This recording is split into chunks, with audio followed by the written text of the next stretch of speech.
this actually dovetails well with the rest of what I want to talk about, which is the political implications of all this. So I think DeSantis getting some significant pro-gun reforms enacted in the lead up to the Republican primary for president in 2024 is going to have a meaningful impact on his chances there. I mean, it seems to me like he's kind of shoring up his right flank on this particular issue, which is an important issue when it comes to Republican primary voters.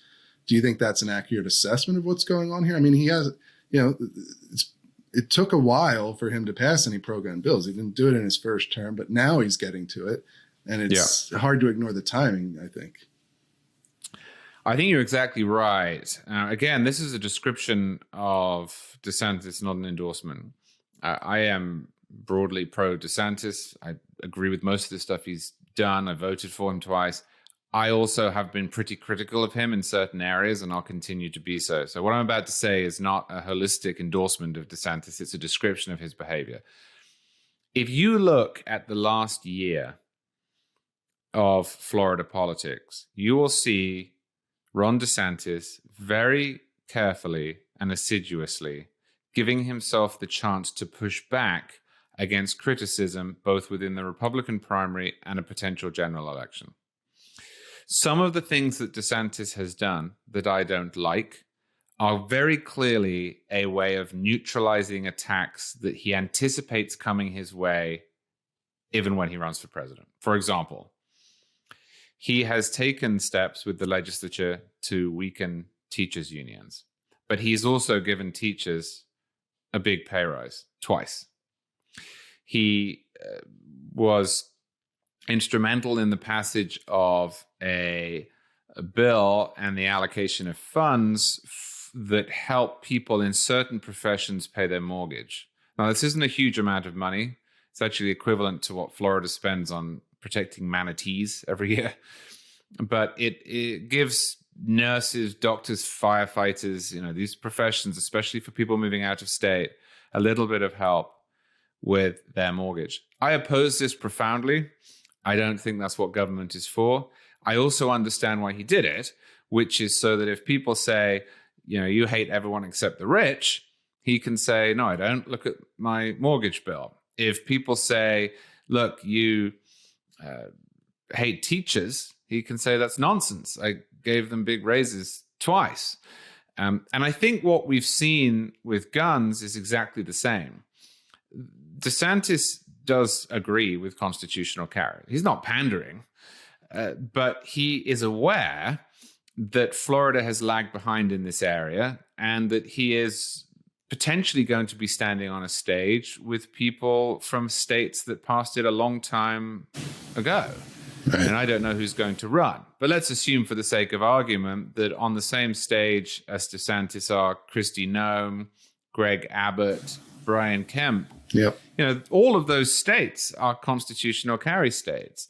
And they're going to ask him, why didn't you do this when you had the chance? You're now 6 years at that point into your term. And there's not a good answer for it. He can't say the Democrats in Congress, the state legislature, vetoed it. He can't say, as Trump could, well, because I was the president of the United States. That's got nothing to do with state law. He would have to say, I just didn't do it. That's just not a good answer in a primary. Right. So I think you're precisely right. Yeah. Yeah, I mean, it just seems like you go up against, without passing these reforms, if he made it into a primary, and we'll talk a little bit more about Trump, who's going to be obviously the big elephant in the room when it comes to the primary and whatever chances DeSantis has there. But ignoring him for a moment, if he goes up against Kemp, who passed constitutional carry in Georgia, which is more of a purple state now, or at least trending in that direction, and while DeSantis didn't get it done in Florida, which is a state trending in the red direction, that's going to be a hard thing to justify. And same thing when you look at Texas, which is another big red state.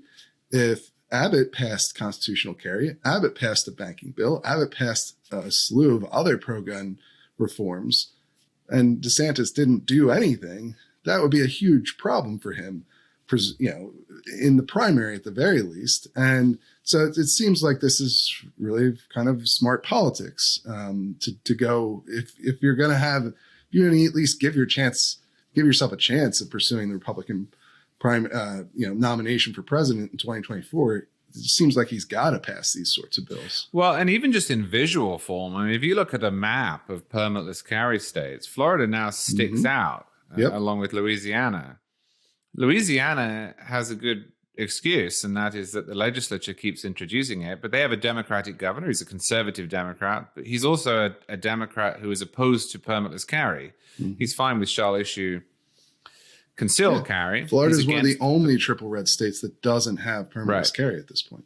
Right. So if you're driving across the South, I mean, you leave Louisiana and you get into Mississippi, and then you get into Alabama, and then you get into Georgia, and then you can't go any further if you want to stay in a permitless carry state. So, yeah, I think it is a liability for him. It's also one of those issues, and the same is true of the banking question, which yields completely imbalanced reactions in different parts of the electorate. People who are opposed to permitless carry don't care about it. They might tell you if you ask them, do you favor it? No, I don't.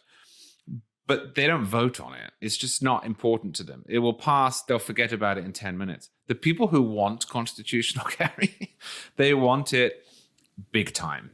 Yeah. And they mistrust people who don't deliver it. So, yeah, it's a proxy for his argument that, you know, he's a fighter who gets things done. Right. This was probably pretty important in a primary.